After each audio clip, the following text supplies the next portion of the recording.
Hello, this is West Coast Uncensored. This is Danny D-Boy coming at you again from Southern California. We've got some news going on, flash off the West Coast, definitely. Derwin James got injured in one of his foot. I'm not sure which one, but from what I've heard and what's came out is Derwin James is a star young safety for the Los Angeles Chargers. It's hard for me to get that San Diego out of there.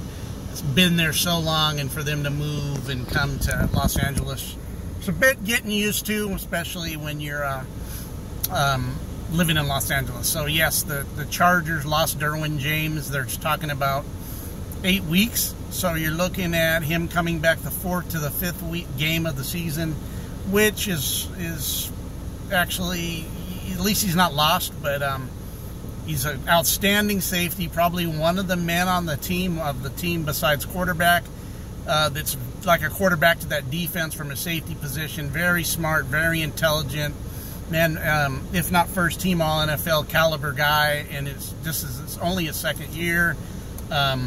So the Chargers don't get him for roughly 8 weeks. How do you guys feel? Will that cause the Chargers? Is it a big blow? With the talent the Chargers have in their pass rush, it probably needs to crank it up for those first few weeks of the season. Will they be able to do that into the fact to make up so they're not burnt in the secondary?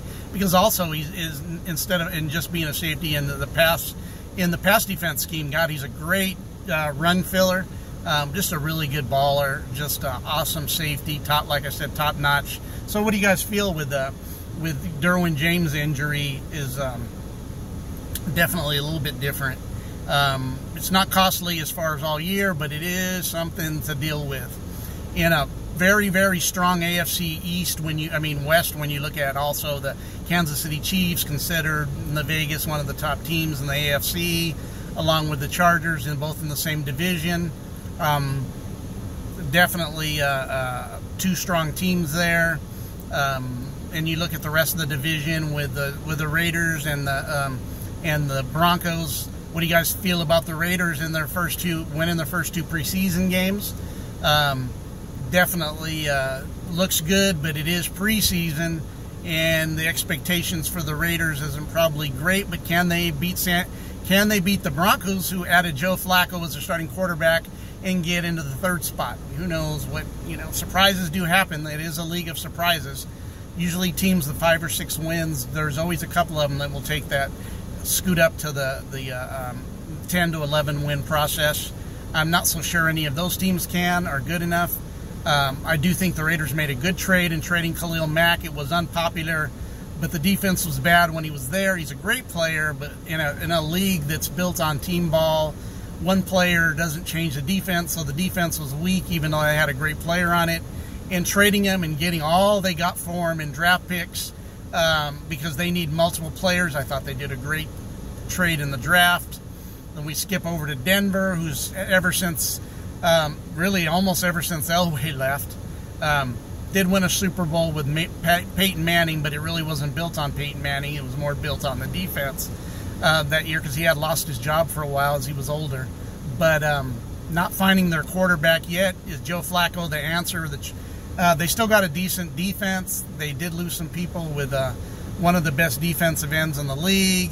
They got some good secondary people, did lose some people. Is that a battle for third place between the Broncos and the Raiders? Or could they have a surprise and creep up? But definitely. Also, I'm going to add something that just happened recently before I even was going to tape this, was that in Major League Baseball, Julio Urias, who had a domestic violence case going against him, actually won that case, wasn't prosecuted, but Major League Baseball suspended him 20 days. He was already out on leave of absence. There's a part of it for the team for 5 days. It was 15, but they gave him credit for 5, so his suspension's for 15 days. So Urias will not be available to the Dodgers for 15 days, which is great. For the Dodgers, he was found innocent in all charges. All charges were dropped, but Major League Baseball commissioner and the league decided to give him a 20-game suspension. He already served 5 when it happened during the investigation, so he has 15. What are you guys' thoughts about that? Because in the Major League Baseball, man, The Dodgers' record is just really just kind of ran away with the National League West. All season they've had double figures leads. Now it's pushed up to pretty close to 20, 19 and a half. And then, with the Yankees actually having the same record as them in the American League and the Astros knocking the door right behind them, the Dodgers are in a big series with Atlanta. Won Game 1 last night as they showed why they have the best record in the National League. Atlanta has been a good team and has been hot for a while, but that series remains with Game 2 just starting here in, I think, 30, less than that, probably about 15 minutes. So anything else you guys want to talk about, add to, but Derwin James out for 8 weeks for the Chargers.